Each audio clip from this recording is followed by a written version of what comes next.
Well, hello everybody and welcome to another edition of Billy Bob's News Blast. It's December 17th, 2005, and I do want to apologize for not doing the show last week. But old Billy Bob here had the flu. I had it too, Billy Bob. I was sick as a bird. I hear you, Looney Bird. Hey, you didn't have that there bird flu, did you, Looney? Oh, no. You get that, they gotta kill you. Yeah, I was gonna say. Hey, Billy Bob, I had it too. I was down with the flu. Old Rolf was down with the flu. Yeah, you know, I woke up kind of with a scratchy voice myself. Well, that's why we didn't do the show last week, folks. We were all down with the flu by some coincidence all at the same time. But we're back. And feeling fine. Okay, now join me, everybody, in a big hip hip hooray! Which we're sending out to one of our listeners who sent us in all this groovy news music we're playing for you. Although we cannot tell you his name or his true identity or even his initials because we don't know where he got it from and we just don't want to get him in any trouble. Well, that's good enough for now. We've heard enough of that there news music. Thank you there, loyal True Blue listener, for sending that in to us here at Billy Bob's News Blast. Alright, and now on to our top story today, and it is our continuing top story. It's about that face transplant they did up there in France. And, you know, it was an amazing thing. They put a new face on this woman who'd had her face mauled off by a dog. Yeah, and we never did find out how come that dog chewed that lady's face off. Well, that's what today's story is about. It goes like this. It was a startling feat of medicine, the world's first partial face transplant. But the operation has taken a backseat to a very public argument over the ethics of the operation and the psychological health of the 38-year-old recipient. Well, what specifically are they worried about, Billy Bob? Well, it says, among the most disturbing aspects of the debate are conflicting reports from doctors about whether the transplant was the result of 2 suicide attempts, one successful by the donor and one failed by the recipient. Huh. If Mrs. Denoir's disfigurement resulted from an attempted suicide, it would raise questions about her emotional stability and her ability to consent to such a risky operation. Yeah, makes sense to me. I mean, you wouldn't want to take someone who's mentally unstable and give them a new lease on life or anything. Well, I see where you stand on this, Looney Bird, but it says here it reports that the donor committed suicide also have implications for Miss Denoir's future, because if it's true, it would mean that for the rest of her life, she would see in the mirror the nose, the mouth, and the chin of a woman who herself met a brutal end. Yeah, but I think she would definitely see the silver lining behind that cloud, Billy Bob. Well, there's this doctor over there named Dr. Jarday. He's also a member of the National Assembly, and he had participated in some of the early talks about the transplant, but he didn't take part in the surgery. Okay, so like he might be kind of jealous, but what he said that he's sure that the donor committed suicide, and he said even that the donor had hanged herself. You know, it's starting to occur to me that this show we're doing here, Billy Bob, might not be for kids. Yeah, I think you're right, Looney Bird. You know, not all news stories can be about baby hippopotamuses that falls in love with turtles. Well, can we do one of those stories later? I promise. Now, as for Miss Denoir, several doctors, neighbors, and others familiar with the case said in interviews that she had herself been depressed, and they suggested that it was a suicide attempt that led to the horrible disfigurement that the partial face transplant is meant to correct. And there were some local newspapers that quoted one of Miss Denoir's daughters as saying that the family dog scratched and bit away her mother's face after she tried to kill herself with an overdose of sleeping pills. Hey, this is getting complicated. Yeah, you ain't heard the half of it, because those assertions that she tried to kill herself, they're being denied adamantly by Dr. Jean-Michel Dubernard. He's a flamboyant French doctor and a politician. He's in charge of her post-transplant treatment, and he's repeatedly said that she just took a few sleeping pills to relax, that's all, and then she probably stepped on her dog, and then because she was in a stupor, and then her dog attacked her and chewed her face off. Well, I don't think a family dog would chew your face off if you just accidentally stepped on it. Well, I hear you, Looney Bird. I think the dog would probably just bark and run away. So So we're not sure who we believe here, the flamboyant French doctor who's got this funky story, or the one of Miss Denwar's daughters who said that she did try to kill herself. Uh-huh. Does it really matter, Billy Bob? I mean, does it really matter? Well, whether her overdose was a suicide attempt or not, Miss Denwar's doctors say that she did argue with one of her daughters earlier in the evening before taking the pills. And then she passed out on the sofa in her apartment as the pills took effect. And then her black Labrador, Tanya, apparently tried to wake her, pawing at her face, and then eventually just biting and chewing at her lips, nose, and chin. Jean-Marie Begnot, director of the local Society for the Protection of Animals, which later took in the dog, said that kind of behavior was just not all that unusual. Huh. Yeah, it says dogs are carnivores, after all, Miss Begnot said, in adding that the dogs will only chew at human flesh if the subject is inert. Or sleeping. If I were sleeping and the dog was chewing my face... You'd probably like it. You're such a freak. Anyway, the long and short of it is, if she was so asleep that her dog actually thought she was just dead animal meat and was eating her, then she'd have had to take a pretty large overdose, and not just a few pills to relax. So we're going to keep watching this story here over the next few weeks and see if anything else comes out. I don't know, man. I just like a good mystery sometimes. How about you, Looney Bird? I love it, Billy Bob.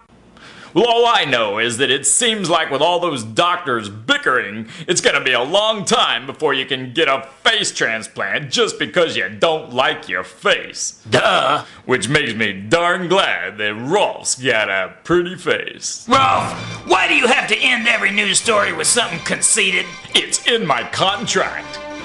Well, okay, let's move on to our next news story, and this is another news story about a bunch of bickering doctors, this time in South Korea. That's right, Billy Bob, and I'll take the story from here. The South Korean scientist who claimed a stunning series of advances in cloning and stem cell research has admitted that critical parts of one of his discoveries was fabricated. Fabricated? Yes, fabricated. Made up. Fiction.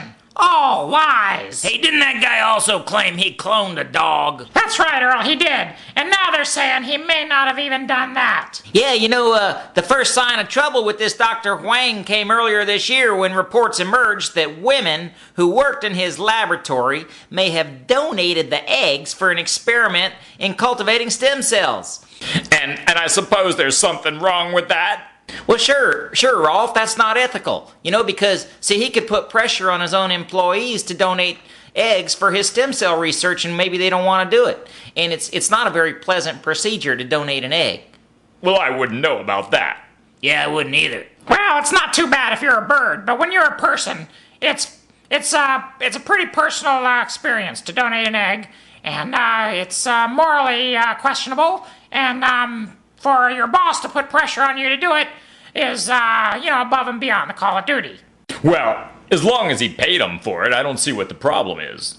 Rolf, no one expects you to understand ethical issues. Well, anyway, so this guy's in a lot of trouble, and they don't think he even cloned a human cell now, and we'll just have to watch this story, because this is going to be pretty interesting to see whether or not this guy ends up going to jail, or whether they end up deciding that he's a hero after all.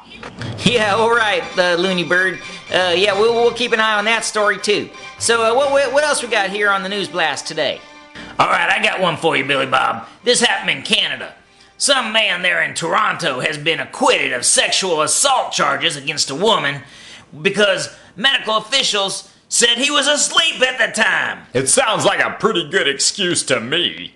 The woman fell asleep on a couch and said she awoke to find this guy having sex with her.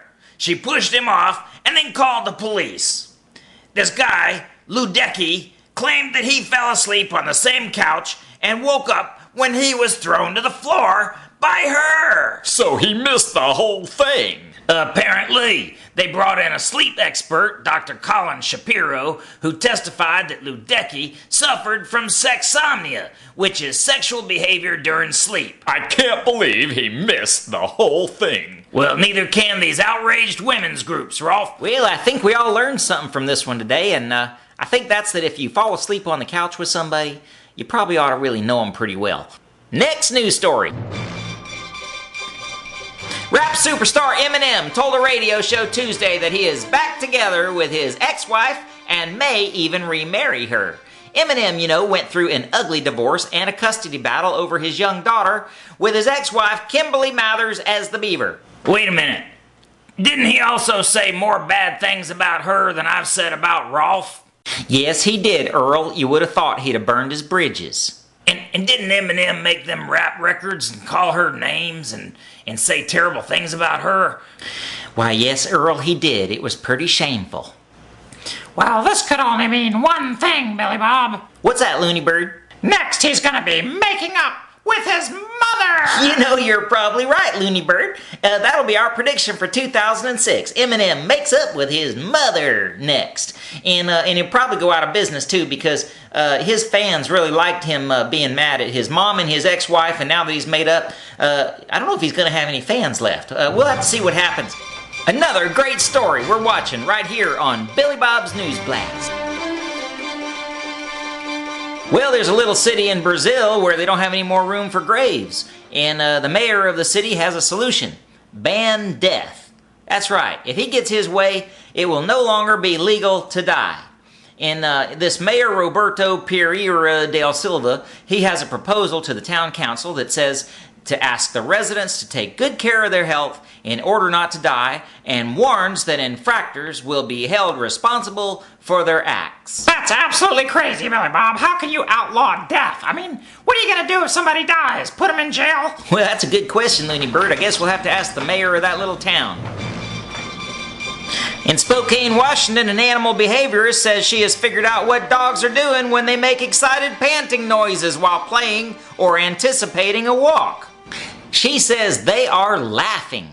Laughing? That's what it is? When a dog is panting, it's laughing? Yes, yeah, that happy sound it makes. How'd they figure that out, Billy Bob?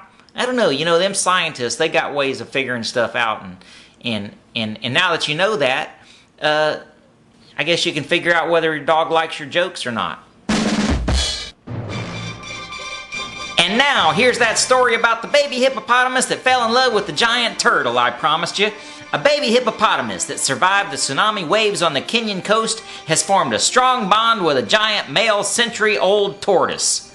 The hippopotamus, named Owen and weighing 650 pounds, was swept down the Sabaki River into the Indian Ocean and then forced back to shore when the tsunami waves struck the Kenyan coast on December 26th before wildlife rangers rescued him.